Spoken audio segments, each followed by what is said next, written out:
time of their life. I saw a man and he danced with his wife. Well, I haven't yet, but I'm certain I will, because we are once again at the Festival of Barrel and Wood Aged Beers here in Chicago.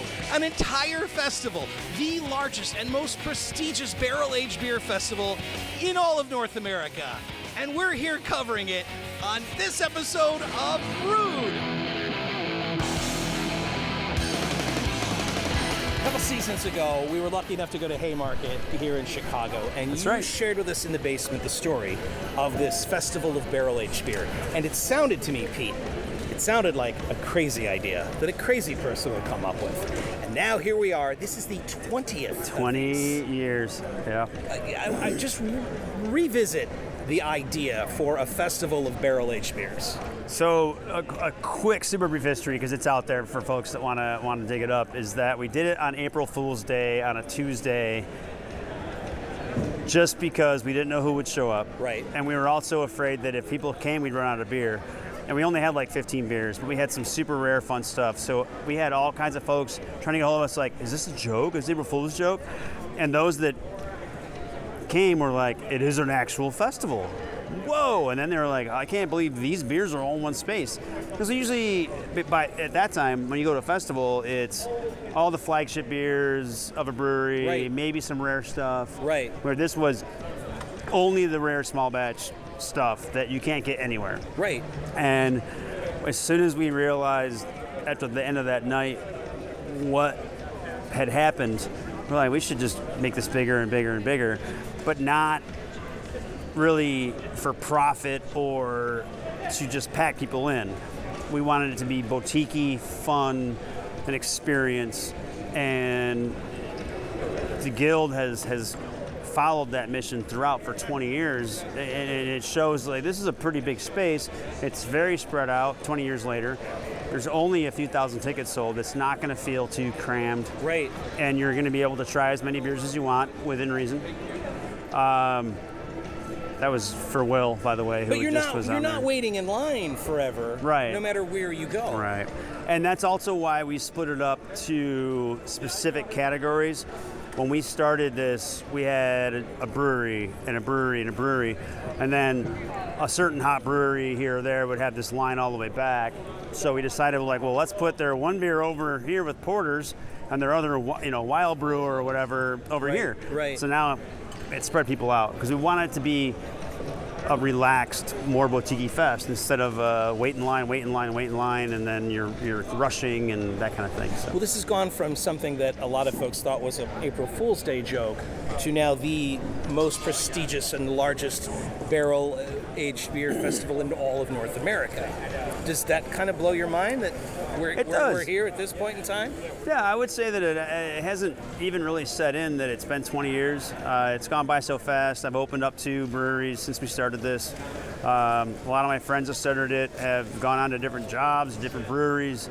A few have actually left us, so it's a lot has happened in these 20 years. And so when you finally sit back and talk to someone like yourself, and you're like, wow, this is 20 years old. It's really cool. It's special. You feel like you started something that is enduring and should go on for a very long time. There's a certain parallel, and I wish I was smart enough to be able to connect the dots, but a certain parallel to a barrel-aged beer festival that somehow gets better and better and more complex as it ages. I think you just did.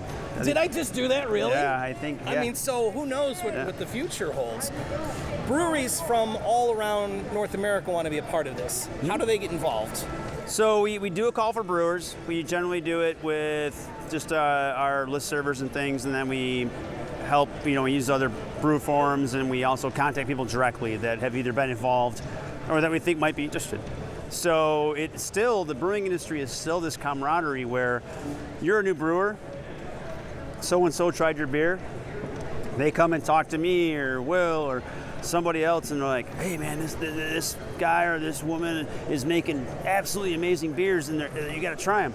And so we're like, and this is typical of how it works. Right. Hi, can I speak to your brewer? Click. Okay, that's right. Hi, is there anyone there that knows about the beer? Click. And then eventually, after 5 phone calls, you finally get a hold of someone that will talk to you because they think you want something for free. Right. I was making a restaurant joke.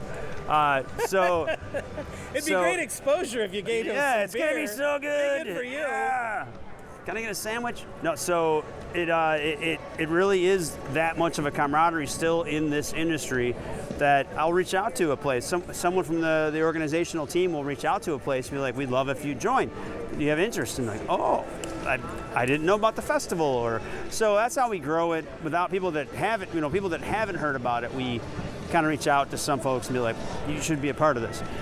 We do have a lot of repeat year after year after year, and it is also those folks that come year after year that meet people and reach out to them and like, "You got to sign up for this." So it's a ton of word of mouth. Have It really to is. imagine, I mean, brewers hanging out here to be a fly on the wall for those conversations and the tips that they're giving each other. Yeah. You've got an area there in the back where Right behind the stage. where they visit and hang out, and I mean, I know it's a lot of good fun and fellowship and towel snapping that goes on back there, but I also imagine that there's probably like a delicious beer that's a year or two away that someone's going to think up back there talking to somebody, right? There is way more of that than you would even think or know. Right. And in that it goes with all of our conferences that we do, whether it's the Craft Brewers Conference or the Great American Beer Festival or World Beer Cup.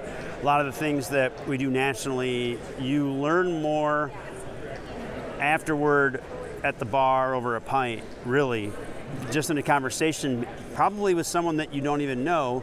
You just happen to be in the same industry. Right. And there's mutual respect because whether you're in it for a year or in it for 25, Right. you want to know what the other person thinks about things or might know or understand. And so there is this mutual respect, and then all of a sudden, you know what I do? When I add the fruit, I do this, and you're like, I never thought of that. Right. And all of a sudden, I'm going to try that. And then you're like, wow, that really worked.